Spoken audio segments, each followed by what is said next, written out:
May 4th, 2015. You're looking at the USGS earthquake map.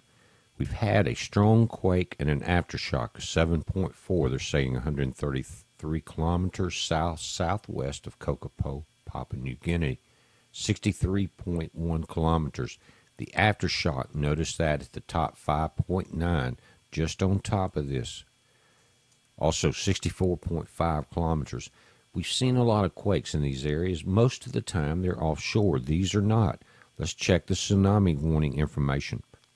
Let's go down to the Pacific Ocean. That's the area we're dealing with. And they listed it there as a 7.5. Now notice your timestamp here. Because it's on land, again 7.5, coordinates 5.6 south, 152.1 east. It says an earthquake with a preliminary magnitude of 7.5 occurred in the New Ireland region. It says based on the preliminary earthquake parameters, hazardous tsunami waves are possible for coasts located within 300 kilometers of the earthquake center. And if you know people in this area, please pass this information on. It says government agencies responsible for threatened coastal areas should take action to inform and instruct any coastal populations at risk in accordance with their own evaluation. This is saying the estimated times of arrival of the initial tsunami wave for places with an ETA within the next 6 hours. The actual arrival time may differ, and the initial wave may not be the largest. A tsunami is a series of waves, and the time between waves can be from 5 minutes to 1 hour. Look at the list. Look at the time. This is universal time. See that? 0204, May 5th. That's, again, we're in the United States on the 4th. They're ahead of us here.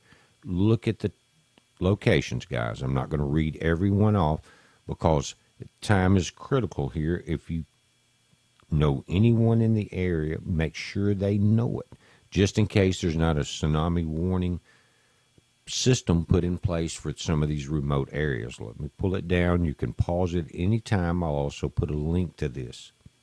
Potential impacts. Again, this pause any of this information you want to read, but it says it can be very significant from one section of coast to the next due to local bathymetry and the shape of the elevation in the shoreline.